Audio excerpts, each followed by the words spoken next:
What's up, guys? Your boy, 22K13. Going to talk about 10 potential dream matches if Dolph Ziggler leaves WWE. Last week, we found out that Dolph Ziggler's WWE contract is set to expire soon. Ziggler, who has not been utilized as a main event star in a while, is reportedly mulling over leaving the biggest company in wrestling for Pasture New. Dolph obviously has the talent. He can put on great matches with almost anyone. The 2014 Survivor Series was one of the last real chances that he was given to steal a major show, and the reaction he received was phenomenal. Down 3-on-1 against Team Authority, he mounted a memorable comeback with slight help from Sting that could have vaulted him back into a major program. It didn't. Dolph should be frustrated with his spot in the company right now, and like his friend John Morrison before him, the grass couldn't look greener on the other side.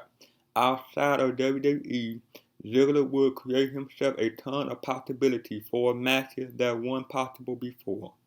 Many great wrestlers have never worked with the show off, and it would be interesting to see what they could do with him.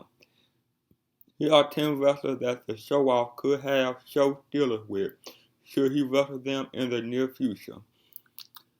Number 10 versus Kurt Angle.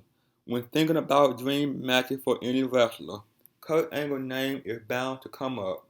The current TNA World Champion is a legend that can still have great matches.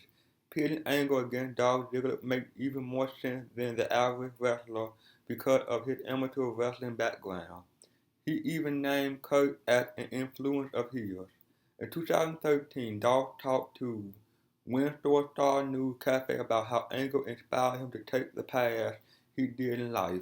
And I quote, "I'm not a bigger guy, so I told myself that if I could break some record in college because of how good Kurt Angle was doing at the time with WWE, that I have a shot to get my foot in the door. I was lucky enough. I did well in college. They gave me a shot, but they knew I was a fan and it all worked out. Give them a straight wrestling match, a 2-out, 3-fall match, or perhaps even a submission match. These two will put on a clinic." Number 9 versus Ethan Carter III. Kurt Angle represents the old guard of TNA.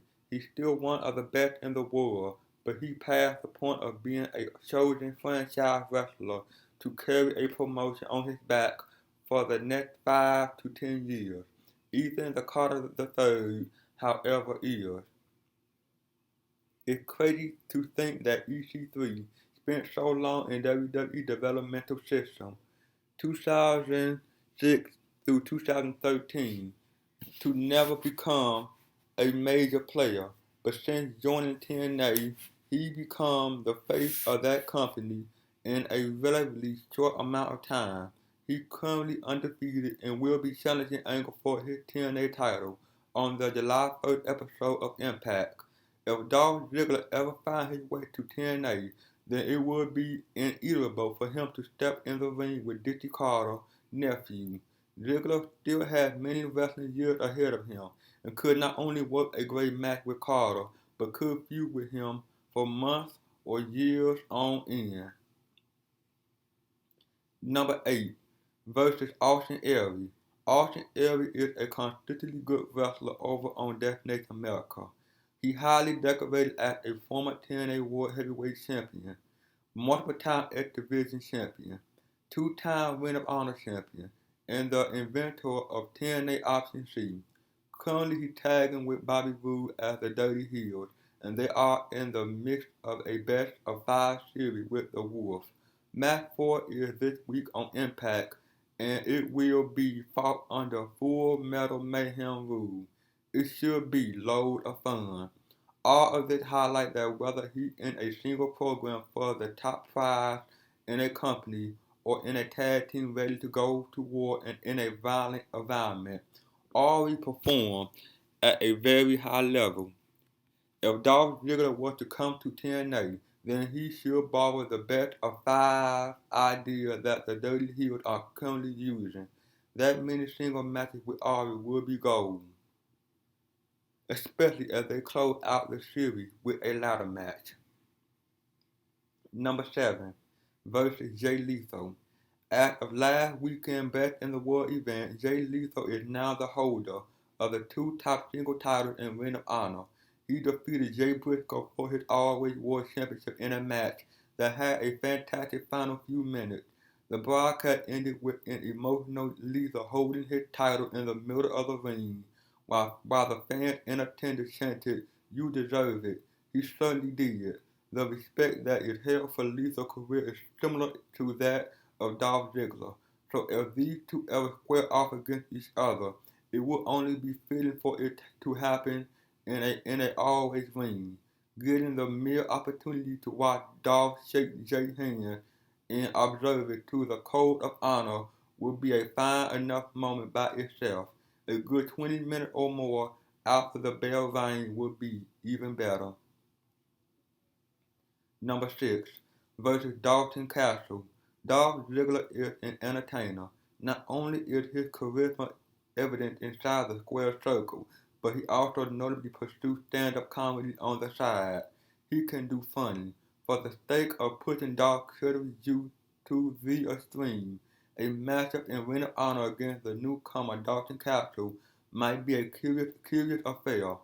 Dalton's offbeat way of carrying himself is best compared to Lee Branch, the man that wrestling fans most remember line dancing alongside the Rocket at the first WrestleMania. How might Dolph react to the Peacock XT outfit of Castle? What would he have to say about those boys who accompanied Dalton through the ring? You never know. Dolph just might partake in the human bench that they so good at offering. There is a ton of creative potential in a match like this. Number 5 versus Johnny Mundo and Alberto El Patron. These two are grouped together because this is the only entry in which Dolph Ziggler had actually wrestled these guys beforehand.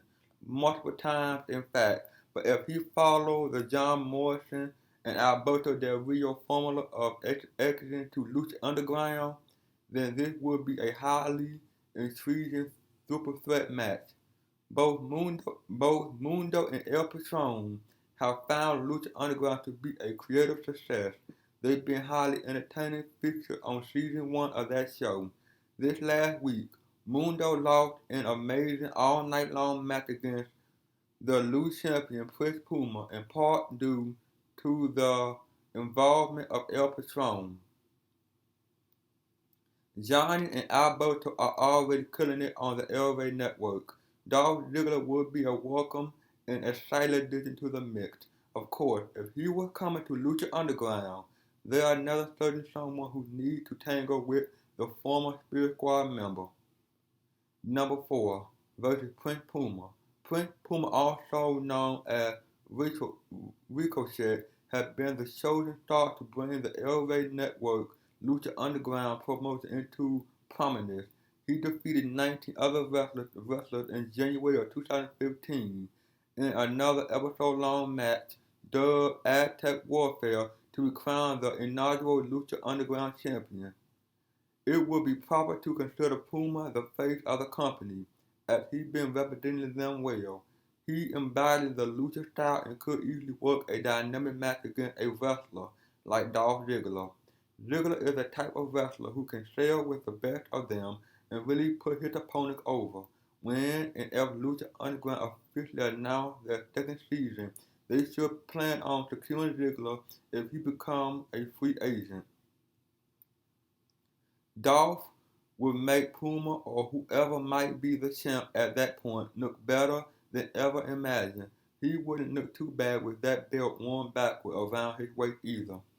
Number 3 versus Shinsuke Nakamura.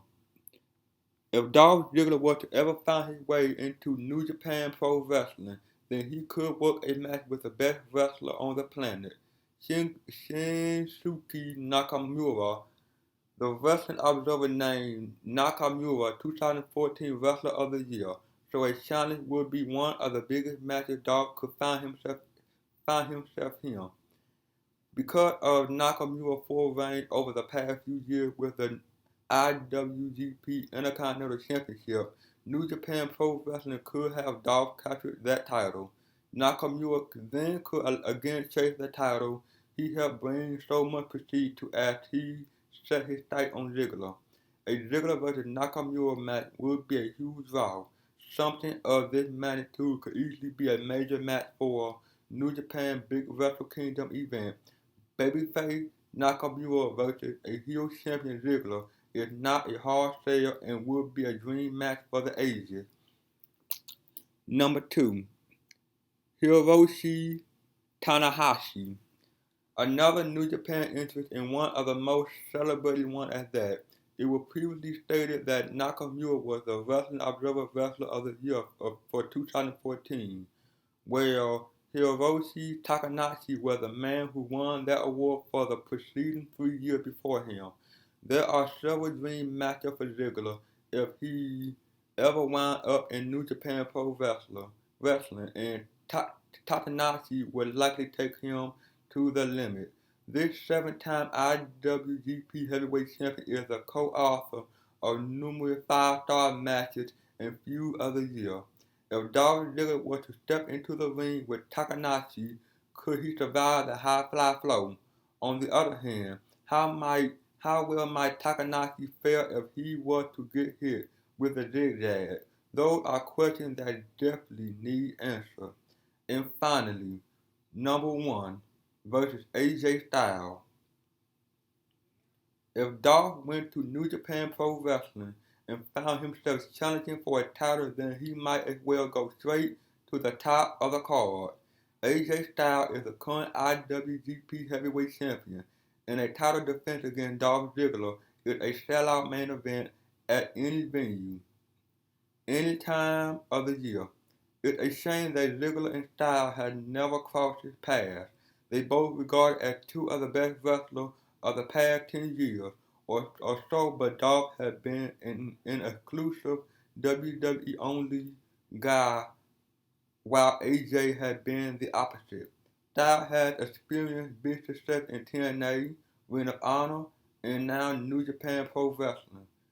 Other than a couple of dark matches and a long televised bout against the Hurricane, Styles had never been in WWE. If Ziggler let his contract expire, then a match with AJ Styles then become a possibility. This is a dream match worth salivating for. Well, that's it, guys. Like, comment, subscribe. See you guys on the next one. Peace.